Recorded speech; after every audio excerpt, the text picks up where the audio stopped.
सद्गुरूंचे पुण्यस्मरण, सद्गुरु नाम संकीर्तन,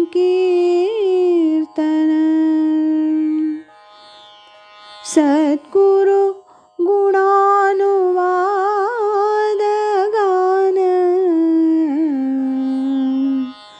श्रवण मनन सद्गुरूंचे,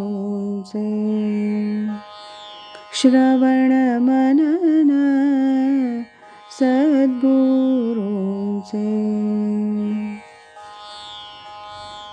आज ऐकूया स्वामी स्वरूपानंद एक अलौकिक राजयोगी या ग्रंथातील प्रकरण 3, या कोकणात हे सुंदर पावस गाव, याचा भाग पहिला. सद्गुरू प्राप्तीसाठी म्हणून मी कोकणात जावं असं परमपूज्य धोंडी महाराजांनी 1960 सालीच सुचवलं होतं. परंतु त्यांच्या त्या बोलण्याचा स्पष्ट असा अर्थ त्यावेळी मला कळला नव्हता. उन्मनी अवस्थेतील अशा परम अवधूत पुरुषांचं बोलणं देववाणीसारखं असतं हे जरी खरं असलं तरी ते बोलणं सर्वसामान्य माणसांना न समजणारं असंच असतं हेच खरं. भविष्यात तशी काही घटना घडली की मगच त्यांच्या त्या बोलण्याचा अर्थ आपल्याला समजतो. इथं अगदी तसंच घडलं. कोकणातील बामणाकडे जा हे 1960 मधील धोंडी महाराजांचे शब्द मी विसरूनसुद्धा गेलो होतो आणि म्हणूनच कोकणात कोणी साधू संत वा योगी आहेत की काय ह्याची चौकशी माझ्याकडून तरी होण्याची शक्यताच मुळी उरली नव्हती. अशा या परिस्थितीत दिवसामागून दिवस निघून गेले. 1962 मधील मार्च किंवा एप्रिल महिना असेल. सांगलीला एक दिवस मला माझ्या मामांचं मुंबईहून पत्र आलं. सांसारिक इतर गोष्टींबरोबर त्या पत्रात तीर्थरूप मामांनी मला लिहिलं होतं, आता सांगलीला रत्नागिरीच्या अगदी जवळ आहेस, वेळ काढून पावसला परमपूज्य स्वामी स्वरूपानंदांच्या दर्शनास जा. तू पावसला जावं असं मला फार वाटत आहे. आपला ल रा फडके.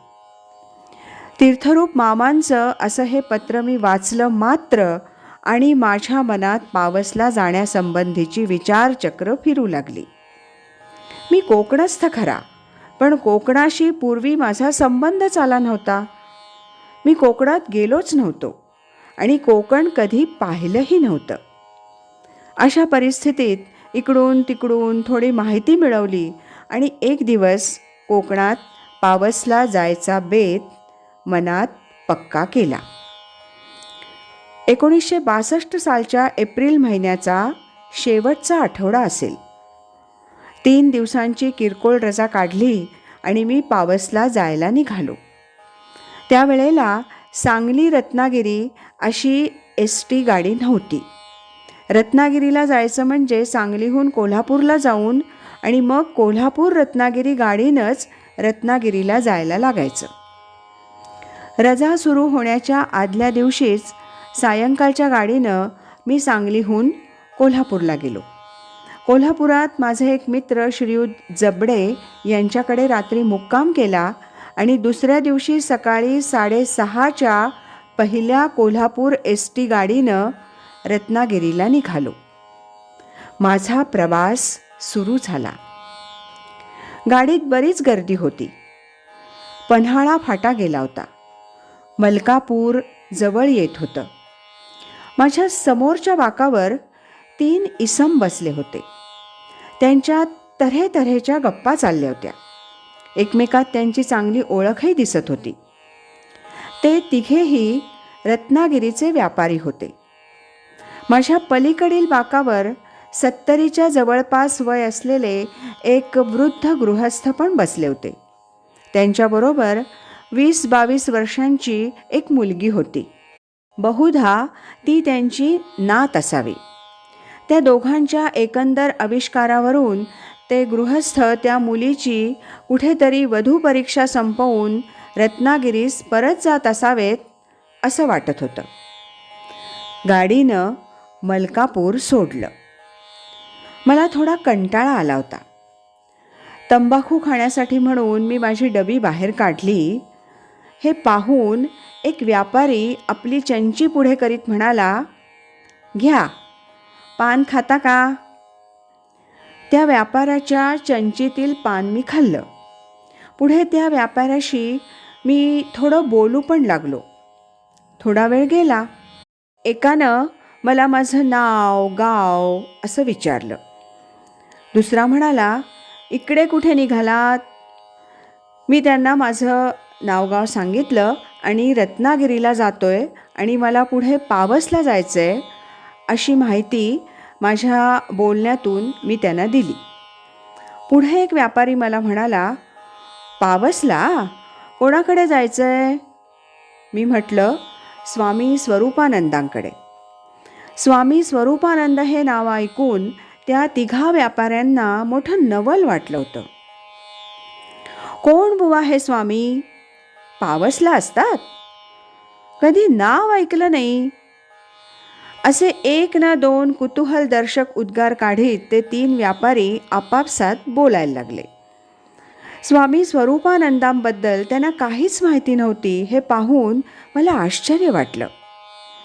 मी विषय आवर्ता घेणार तोच पलीकडील बाकावरील ते वृद्ध गृहस्थ म्हणाले, "आहेत, गोड बोले. पावसला देसायांकडे असतात." तीर्थरूप मामांचे हे स्वरूपानंद स्वामी तसे अप्रसिद्धच दिसतात. पावसजवळील रत्नागिरीसारख्या जिल्ह्याच्या ठिकाणी सुद्धा ते लोकांना बरेच अपरिचित आहेत इत्यादीची जाणीव मला ह्या प्रसंगावरून गाडीतच आली होती. झालं, रत्नागिरी आली. मी रत्नागिरी एस.टी. स्टँडवर उतरलो तेव्हा सकाळचे 11:15 वाजले होते. आज इथेच थांबूया. यानंतरचा या तिसऱ्या प्रकरणातला दुसरा भाग आपण उद्या ऐकूया. श्रीमद सच्चिदानंद सद्गुरु श्री स्वामी स्वरूपानंद महाराज की जय. हरि ओम तत्सत.